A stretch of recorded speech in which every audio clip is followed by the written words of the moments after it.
আত্মা বিষয়ক। আত্মা বিষয়ে আলোচনা করার আগে কিছু কথা বলে নেওয়া জরুরি মনে করেছি। আত্মা হচ্ছে এমন একটি জিনিস যেটা সৃষ্টির সবচেয়ে কঠিন রহস্যগুলোর একটি। এই বিষয়ে চূড়ান্ত সিদ্ধান্তে পৌঁছানো যায় না। বিজ্ঞান এবং দর্শনীয় বহুল আলোচিত বিষয়গুলোর একটি হলো এই আত্মা। এই বিষয়ের উপর অনেক বই লেখা হয়েছে, অনেক তর্ক বিতর্ক হয়েছে এবং হচ্ছে। ধর্মীয় কিতাবাদিতেও আত্মার ব্যাপারে অসংখ্য কথা পাওয়া যায়। কুরআনুল কারীমের অনেক জায়গায় আত্মা সম্পর্কে বলা হয়েছে, তবে কোথাও এই কথা বলা নেই যে এই আত্মা আসলে কিসের তৈরি। তবে আরজ আলী মাতব্বরের সত্যের সন্ধান বইতে আত্মা অধ্যায়ে আত্মা সম্পর্কে যে ধারণাগুলো তুলে ধরা হয়েছে সেগুলো খুবই হাস্যকর, শিশুসুলভ। আত্মা প্রাণ সম্পর্কে কোনো রকম পড়াশোনা বা জানাশোনা না থাকলেই মানুষ কেবল এ জাতীয় প্রশ্ন করতে পারে। আরজ আলী সাহেব উনার প্রশ্নের মধ্যে আত্মা এবং প্রাণ শব্দদ্বয়কে সমার্থক ধরে নিয়ে গিয়েছেন। প্রশ্ন করেছেন, কিন্তু কুরআনুল কারীমে যেটা আত্মা সেটা আবার প্রাণ নয়, আবার কোরআন অনুসারে যেটা প্রাণ সেটা আত্মা নয়। কুরআনুল কারীমের সঠিক জ্ঞান, কোরআনের সঠিক অর্থ না জানলেই এরকম জগাখিচুড়ি বানিয়ে ফেলা সম্ভব।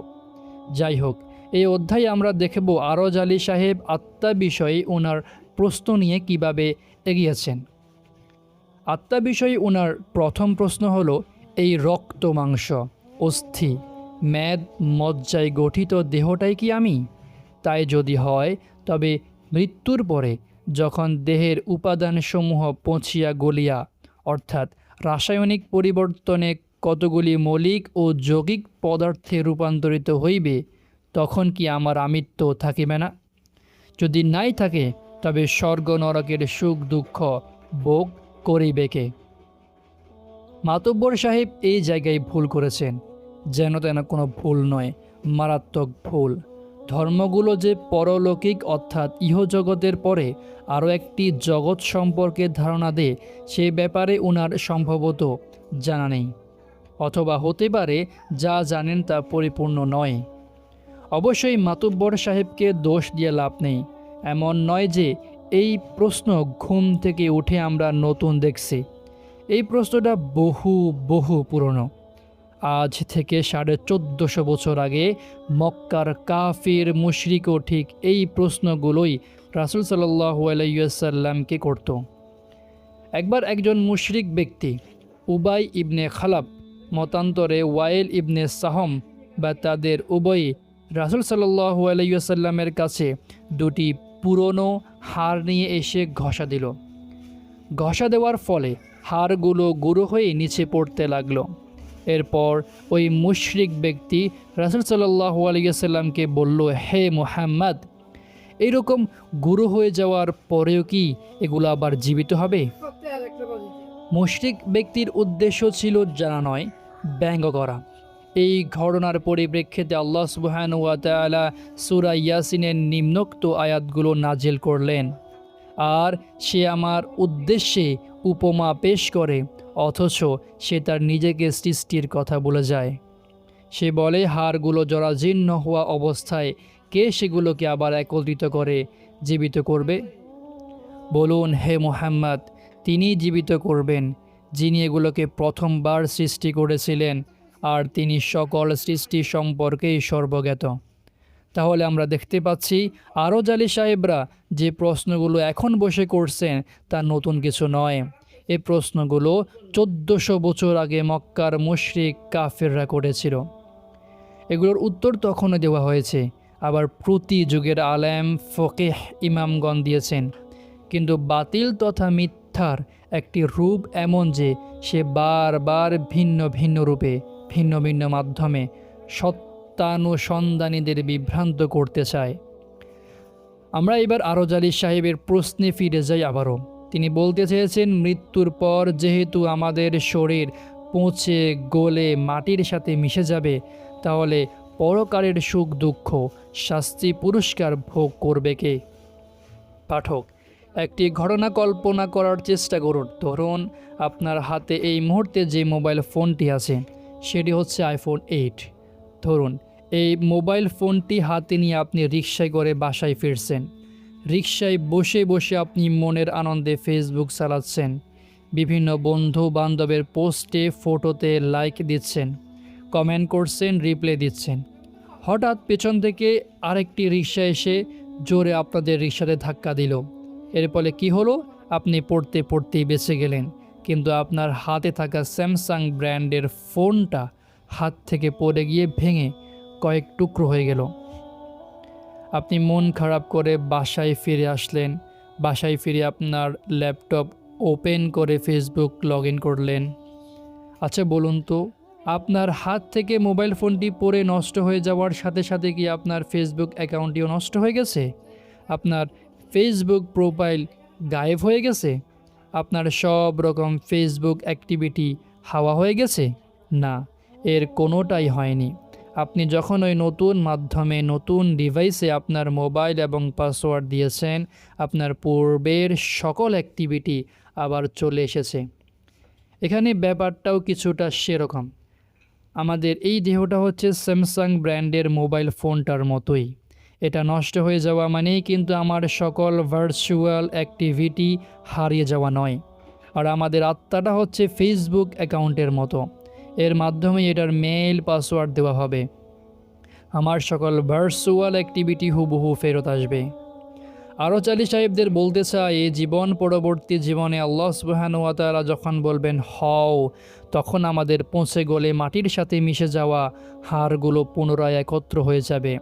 আর তাতে যখন আমাদের রূহটাকে প্রবেশ করানো হবে, তখন আমরা আবার প্রাণ ফিরে পাব। তখনই আমাদের উপরে শেষকালের শাস্তি পুরস্কার নির্ধারিত হবে এবং আমরা তা ভোগ করব। আরজ আলী সাহেবের দ্বিতীয় প্রশ্ন হলো প্রাণের রূপ নিয়ে। তিনি প্রশ্ন করেছেন, প্রাণ যদি অরূপ বা নিরাকার হয়, তবে দেহাবসানের পরে বিশ্বজীবের প্রাণসমূহ একত্র হইয়া একটি অখণ্ড সত্তা বা শক্তিতে পরিণত হইবে নাকি? অবয়ব আছে বলিয়াই পদার্থের সংখ্যা আছে, নিরাবয়ব বা নিরাকারের সংখ্যা আছে কি? আর সংখ্যা না থাকিলে তাহার স্বাতন্ত্র্য থাকে কি? পক্ষান্তরে প্রাণ যদি স্বরূপ বা সাকার হয়, তবে তাহার রূপ কি? এই প্রশ্নটি থেকেই বোঝা যায় যে আরজ আলী সাহেব আসলে বিজ্ঞান সম্পর্কে তেমন কিছুই জানতেন না। অবশ্যই তিনি সে সময়ে বসে কথাগুলো বলেছেন, সেই সময়ে বিজ্ঞান আজকের সময়ের মতো এত বেশি অ্যাডভান্সড ছিল না। এজন্যই বিজ্ঞানকে হাতিয়ার করে কখনোই চূড়ান্ত সিদ্ধান্তে যেতে নেই। যাই হোক, আমরা আরজ আলী সাহেবের এই প্রশ্নটা শেষ দিক থেকে আগাবো। তিনি এই প্রশ্নের একদম শেষে লিখেছেন, প্রাণ যদি স্বরূপ বা সাকার হয়, তবে তাহার রূপ কী? আরজ আলী সাহেবের প্রতি শ্রদ্ধা রেখে বলতে চায়, প্রাণ দৃশ্যমান নয়, তবে তারও একটি অস্তিত্ব আছে, যা মানুষের শরীরে প্রবেশ করে ও বের হয়, যাকে বলা হয় জিসমে লাতিফ বা সূক্ষ্ম শরীর। এখন উনার প্রশ্ন, নিরাবয়ব বা নিরাকারের সংখ্যা আছে কি? জি, নিরাকার জিনিসের সংখ্যা আছে, পরিমাণ আছে। বিজ্ঞান নিয়ে হালকা পাতলা জানে এমন লোকও এখন জানে যে পৃথিবীতে দুই ধরনের পদার্থ রয়েছে, দৃশ্য এবং অদৃশ্য। দৃশ্যমান পদার্থগুলো আমরা আমাদের চোখে দিয়ে দেখি, যেমন আকাশ, সাগর, পাহাড়, গ্রহ, নক্ষত্র ইত্যাদি। আবার আরেক ধরনের পদার্থ আছে যেগুলো আমরা দেখি না, এমনকি শক্তিশালী আণবিক ক্ষণিক যন্ত্র দিয়েও এই পদার্থগুলো দেখা যাবে না। এগুলো যে দেখা যাবে না সেটা স্বয়ং বিজ্ঞানও স্বীকার করে। বিজ্ঞানীরা এই অদৃশ্য পদার্থের নাম দিয়েছে ডার্ক ম্যাটার বা অদৃশ্য বস্তু। নাসার রিপোর্ট মতে আমাদের মহাবিশ্বে দৃশ্যমান পদার্থের পরিমাণ হলো মাত্র 5%। বাকি 95% পদার্থ আমরা দেখি না বা দেখতে পাবো না। এটাকেই বলা হচ্ছে ডার্ক ম্যাটার। এখন দেখা যায় না বা নিরাকার বলে কি এগুলোর কোনো অস্তিত্ব নেই? নিরাকার বলে কি এগুলোর কোনো পরিমাণ করা যায় না? যায়। ডার্ক ম্যাটারের অবশ্যই অস্তিত্ব আছে এবং এটা এখন বিজ্ঞান মহলে আলোচিত হটকেকগুলোর একটি। ডার্ক ম্যাটার অদৃশ্য বস্তু, কিন্তু বিজ্ঞান এটাকে পরিমাপ করতে পেরেছে। বিজ্ঞান জানিয়েছে মহাবিশ্বে ডার্ক ম্যাটারের পরিমাণ 95%। সুতরাং অদৃশ্য হলেই যে অস্তিত্বহীন হয়ে যায়, অদৃশ্য হলেই যে পরিমাপ বা সংখ্যাহীন হয়ে পড়ে, এই ধারণা এখন বাতিল। আরজ আলী সাহেবদের সেই পুরনো ধ্যান ধারণায় বিজ্ঞান এখন আর বসে নেই। আরজ আলী সাহেবের তৃতীয় প্রশ্নটি হলো, সাধারণত আমরা জানি যে মন ও প্রাণ এক নহে, কেননা উহাদের চরিত্রগত পার্থক্যগত বিদ্যমান। আমরা আমাদের নিজেদের উপলব্ধি হইতে জানিতে পাইতেছি যে মন প্রাণের উপর নির্ভরশীল, কিন্তু প্রাণ মনের উপর নির্ভরশীল নয়। মন নিষ্ক্রিয় থাকিলেও প্রাণের অভাব পরিলক্ষিত হয় না, কিন্তু প্রাণ নিষ্ক্রিয় হইলে মনের অস্তিত্বই থাকে না। এতটুকুতেই আরজ আলী সাহেব দুটো বক্তব্য রেখেছেন। প্রথমটি হলো, মন ও প্রাণ এক নয়।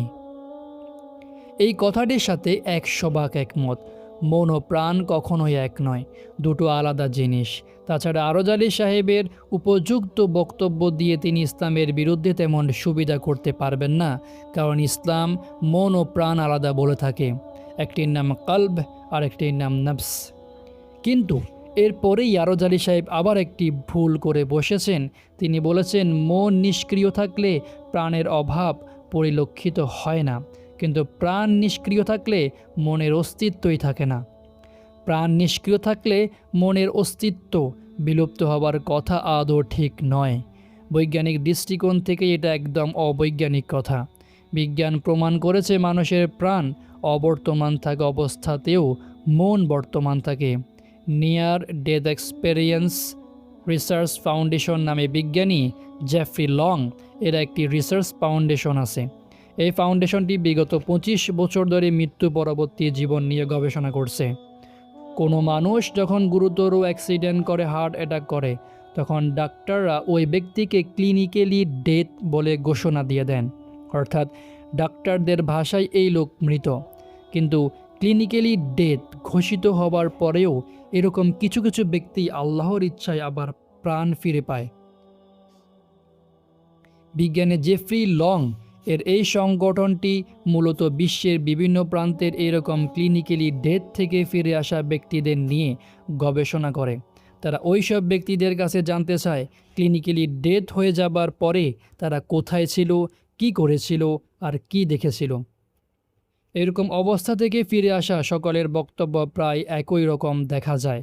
তারা বলে ক্লিনিক্যালি ডেথ হবার পরেও, অর্থাৎ ডাক্তারদের বাসায় প্রাণ ত্যাগ করার পরেও তারা চারপাশের সব কিছু দেখতে পায়, কে কি বলে তা শুনতে পায়।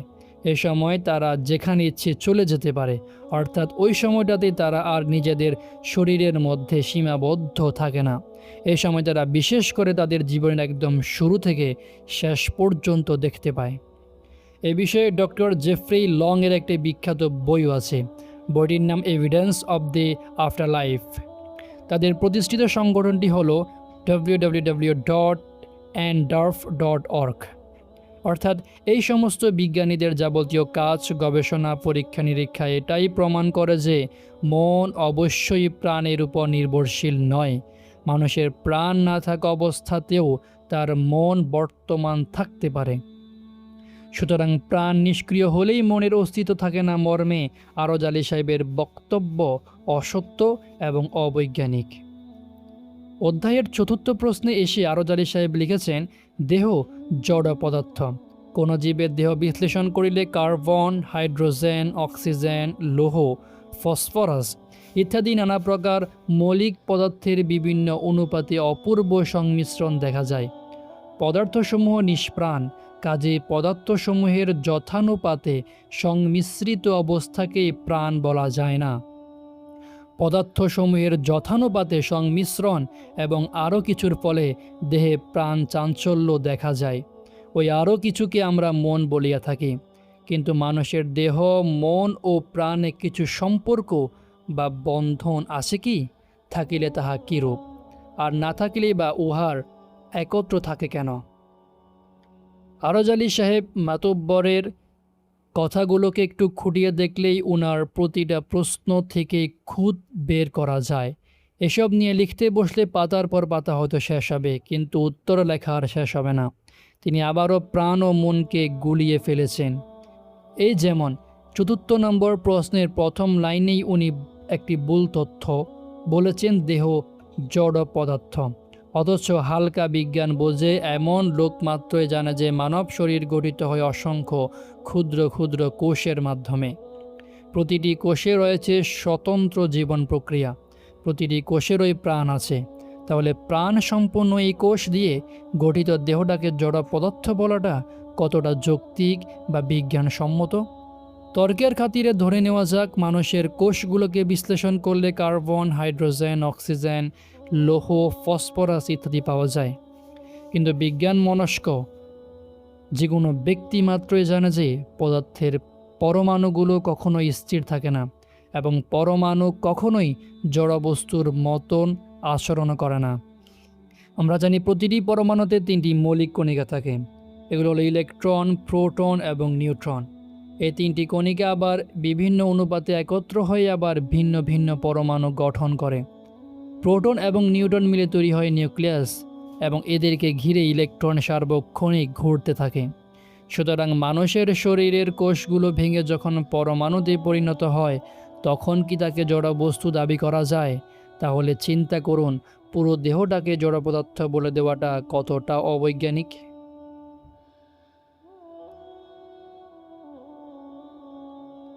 অধ্যায়ের 4র্থ প্রশ্নে এসে আরজ আলী সাহেব লিখেছেন, পঞ্চম প্রশ্নে আরজ আলী সাহেব লিখেছেন, প্রাণ চেনা যায় কি? কোনো মানুষকে মানুষ বলিয়া অথবা কোনো বিশেষ ব্যক্তিকে আমরা তাহার রূপ বা চেহারা দেখিয়াই চিনিতে পাই, প্রাণ দেখিয়া নয়। পিতামাতা, ভাই বোন, আত্মীয় স্বজন সকলকেই রূপ দেখিয়াই চিনি, সম্বোধন করি, তাহাদের সাথে প্রয়োজনীয় কাজকর্ম নিষ্পন্ন করি। প্রাণ দেখিয়া কাহাকেই চিনিবার উপায় নাই। আগেই উল্লেখ করেছি আরজ আলী সাহেব জীবন ও আত্মা শব্দগুলোর মধ্যে গুলিয়ে ফেলেছেন। শব্দগুলোর অর্থ কাছাকাছি কিন্তু এক নয়। প্রাণ বলতে মানুষের জীবনকে বোঝানো হলে কোরআনিক পরিভাষাতেও যা জীবন তা আত্মা নয়, আবার যা আত্মা তা জীবন নয়। কোরআনে কারিম জীবন শব্দটার জন্য ব্যবহার করেছে হায়াত বা হাই, অন্যদিকে আত্মার জন্য ব্যবহার করেছে রূহ। দুটো শব্দকে গুলিয়ে ফেলাটা নিতান্তই বোকামি এবং অজ্ঞতা। আরজ আলী সাহেব যদি উপরের প্রশ্নে প্রাণ বলতে প্রাণীকোষে যে প্রাণ, নিউক্লিয়াসে যে প্রাণ, সে প্রাণটাকে উদ্দেশ্য করে থাকেন তাহলে ঠিক আছে। যদি তিনি প্রাণ বলতে সেই প্রাণটাকে বুঝিয়ে থাকেন তো আমাদেরও কোনো আপত্তি নেই। আমরাও স্বীকার করি যে সেই প্রাণ দেখে আসলে চেনার কোনো সুযোগ নেই। কিন্তু আরজ আলী সাহেব যদি উনার প্রশ্নে প্রাণ বলতে রূহ বা আত্মাকে বুঝিয়ে থাকেন তাহলে আমাদের আবারও এই কথাটা বলতে হচ্ছে যে আত্মা সম্পর্কে আরজ আলী সাহেবের ন্যূনতম ধারণাই নেই। আত্মা বলতে কিছু প্রোটিন অণু একসাথে হয়ে কোষ গঠন এবং সেখান থেকে জীবনের উৎপত্তিকে বোঝায় না। আত্মা হচ্ছে একটি আলাদা সূক্ষ্ম সত্তা যা মানুষের চোখে দেখা না গেলেও সেটা মানুষের শরীরে অবস্থান নেই এবং যখন সময় হয় তখন সেটা বের হয়ে যায়। সেটা থাকার জায়গা নির্দিষ্ট করা আছে, সেটার সাথে শরীরের আবার সম্পর্ক তৈরি হয়, সেটার অস্তিত্ব বোঝা যায় এবং অনুভব করা যায়। এই অধ্যায়ে আরজ আলী সাহেব আরও 2টি প্রশ্ন আছে। এই 2টি প্রশ্নের উত্তর পরবর্তী অধ্যায়গুলোতে বিস্তারিত আলাপ করা হবে।